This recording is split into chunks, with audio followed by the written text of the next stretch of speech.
खुलुमबाय स्टुडिअ आं दायो दं राजीब बसुमतारी साननैसो सिगां बिपिएफआव जयनिं जाहैनाय बिथांमोना इउपिपिएल दोलोआव फिन आरोबाव फैफिनबाय बे समाव नोंथांमोना मिथिगौ दे साननैसो सिगां 14 नं चिरां दुवाराव बिपिएफआव जयनिं जाहैदोंमोन थांनाय साननैसो सिगां 14 नं चिरां दुवार बियाबाव थानाय माखासे सोद्रोमाफोरा बिपिएफआव बावैसो सिगां जयेन जाहैदोंमोन आरो जयेन जाहैनायनि गुबै जाहोनखौ फोरमायनाय बायदिब्ला बिपिएफनि दैदेनगिरि बिथांमोना माखासे नंखाय बाथ्रा बुंनानै बिपिएफआव जयनिं एबा जगदान जाहोदोंमोन नाथाय जयनिं जाहैनाय सोद्रोमाफोरा इउपिपिएलनि जा मावथांखि खामानि बेफोरखौ बुजिनानै फिन आरोबाव इउपिपिएल दोलोआव फैफिनबाय दिनैनि बे जयनिं हाबाफारिखौ लानाय जादोंमोन गासागाव मुरापारायाव बिपिएफनिफ्राय इउपिपिएलआव जगदान होफैनायनि अनगायैबो एबा इउपिपिएलआव जगदान जाफैफिननायनि अनगायैबो सा 9 बिपिएफनि मददगिरि बिथांमोनखौ बिटिआर हाग्रा बिफाननि मावफुं सोद्रोमा बिथांनि नुजाथिनायाव इउपिपिएल दोलोआव जगदान होफैदों बाथ्राखौ मख'नांगोन दि साननैसो सिगां जा सा 13 इउपिपिएलनि मददगिरिफोरा बिपिएफआव जयनिं जाहैदोंमोन आरो नाथाय दिनै फिन आरोबाव सा 13 बिपिएफआव जयनिं जाहैनाय सोद्रोमाफोरा इउपिपिएलआव जयनिं जाफैफिनबाय लोगोसे बिपिएफनि सा 9 मददगिरिफोरखौ लाना फैफिनदों इउपिपिएल दोलोआव बे समाव फिन फोरमायबावोदि 14 नं चिरां दुवाराव थामहिनबा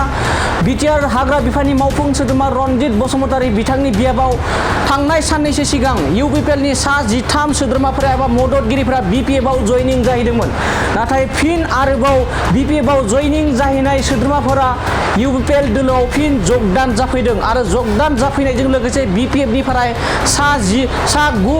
मददगिरि एबा बिपिएफ मददगिरि सा 9 सोद्रोमाफोरखौ इउपिपिएलआव लाना फैफिनदों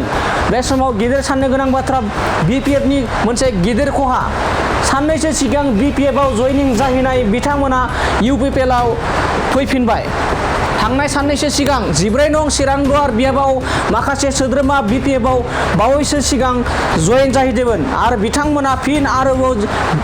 इउपिपिएलआव फैफिनदों सा 9 सोद्रोमाफोरखौ बिपिएफनि सोद्रोमाफोरखौ लाना फैफिननाय नुनो मोन्दों जयेन जाहैनायनि गुबै जाहोनखौ फोरमायनाय बायदिब्ला बिपिएफनि दैदेनगिरि बिथांमोना माखासे नंखाय बाथ्रा बुंनानै बिपिएफआव जगदान जाहोदोंमोन एबा जयनिं जाहोदोंमोन होननानै जगदान जाहैनाय बिथांमोना फोरमायदों लोगोसे जगदान जाहैनाय सोद्रोमाफोरा फिन इउपिपिएलआव फैफिननानै सा 9 बिपिएफनि सोद्रोमाफोरखौ लाना फैनानै जयनिं जाहोदों नाथाय जयनिं जाहैनाय सोद्रोमाफोरा इउपिपिएलनि जा मावथांखि खामानि मावनायफोर बेफोरखौ बुजिनानै फिन आरोबाव इउपिपिएल दोलोआव फैफिननायखौ नुनो मोननाय जादों बिपिएफ दोलोनि सा 9 सोद्रोमाफोरखौ एबा बिपिएफ दोलोनि मददगिरि सा 9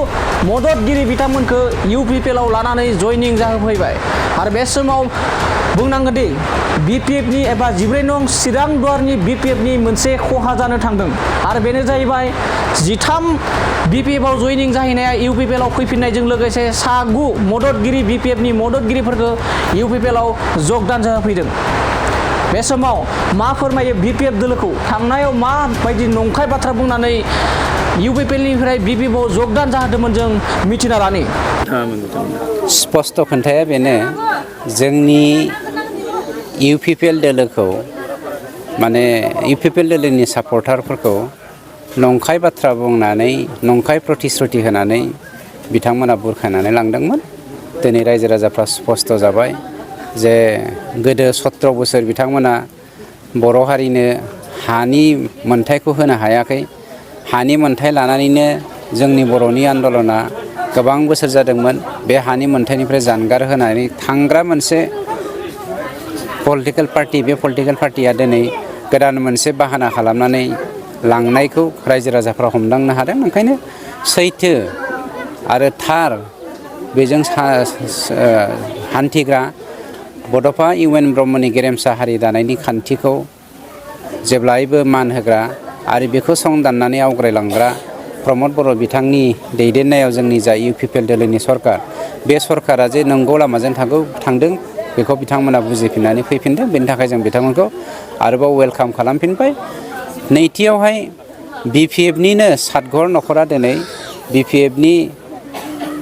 आगुनि जा केरेक्टार बे केरेक्टारफोरखौ मिन्थिनानैबो माखासे माने टेक्निकल प्रब्लेमनि थाखाय इउपिपिएल दोलोआव सापर्ट खालामनो हायाखैमोन थांनाय बाराव बिथांमोना दा अपेनलि ओंखारबोदों बे सातघराबो दिनै जोंनियावहाय जयेन जादों आच्छा बिनि खेत्रखौ आं एसे बुंनो नागिरदों आरो बुंगोनबो आरो बुंनो लुबैदों दाखालि थांनायनि गिदिरा जाहैबाय जोङो सानैसो एबा मानसि बुंनायनि गेजेराव जोंखौ एसे बुंनायनि गेजेराव जों थांनाय जादोंमोन आरो लोगोसे आङो दा मानसिफोरखौ खिथायाखै दा खिथानाय जादों खिन्थु आं नाम थांखिया जेनेबा गामियावनो थायो बा दस्रा साइडनि जागोन दा मा होनो आंनि लोगोफोरखौ आङो आंनि 7 जन लोगोफोर दं आंनि खामला मावग्रा लोगो आं थांनायनि खिथाया जाहैदों बेनो आंनो नांगौ गरसे गरनै बे गरसे गरनैखौ जुदि रावबो एसेबो साहाय्य होआबा थाखा होननाय बुस्थुआथ' पलिटिकेलसो नालाय पलिटिकेलाव थांबासो थाखा दा बे हिसाबै आंना दिनैसिम फिसाफोर सानै पिअ पास जादों गरसेबो मोनाखै आं एसे लुबैदोंमोन प्राइमारिनिफ्राय दा बुंदों प्राइमारि मानसिफ्रा बुंदों प्राइमारियाव थां दा प्राइमारियाव थांनानै आं जेबो रोङा आं न'आवनो थायो खामला लोगोफोरनि थाखा रानो आं खामानि मावो दा जेखि जाया मानो गासिबो आं आंनि लोगोफोरखौ जे बुहुला जायो आथिं थोंब्रै गारलिनोबा आथिं थोंनैबो गारलिनखायो होननानै आङो बेवहायनो दानिनो गोजोनै सुख सोलिनाय लुबैफिननायाव आङो दा इउपिपिएलआव फैफिननाय जाबाय दा नोंसोरो गासैबो फैफिनजोब्बाय जोङो 7 जन मानसिया फैफिनजोब्बाय फैगौ समाव इउपिपिएलनो भट होसिगोन फैगोन समाव इउपिपिएलनो आं उफाय गैया गासिबो लोगोफोरखौ लानानै इउपिपिएलनो आं भटखौ होफिननाय जासिगोन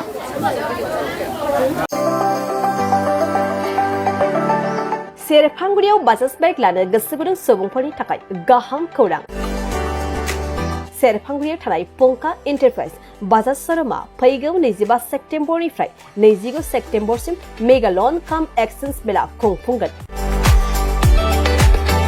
बायगिरि बिथांमोननो आरसि इन्सुरेन्स लाफानानै 10,999 रां बेसेनावनो लवेस्ट डाउन पेमेन्ट होनानै बाइक लानो हागोन आरो 500 रां होग्रोनानै गोसोबायदि बाइकखौ आवग्रिना दोननो हागोन नोंथांमोना सेरफांगुरियाव थानाय पंका एन्टारप्राइज बाजाज शोरूमजों लोगोसे कसुगाव फेस्टिभ आउटलेट आरो सराइबिल फेस्टिभ आउटलेट ब्रान्च शोरूमावबो खुंफुंजानाय मेगा लन काम एक्सचेन्ज मेलायाव फैनानै नोंथांनि लुबैनाय बाजाजनि बाइकखौ लांफैनो हागोन पंका एन्टारप्राइज बाजाज शोरूमा लोगोसे मोजां अफार लाफादेरदों 5 लिटार पेट्रल फ्रि गंनि हेलमेट फ्रि केस होनानै बाइक बायगिरिफोरनो 2,000 रां केशबेक हरफिननाय जागोन आरो मेगा लन काम एक्सचेन्ज मेलायाव बाइक बायगिरिफोरनो 1 बोसोरनि थाखाय 2 खेब फ्रि वाशिं होनाय जागोन आबुङै मिन्थिबावनो थाखाय 6003817191 9101547892 आरो 9101598021 जानबुं नम्बराव खौरां लाहरनो हागोन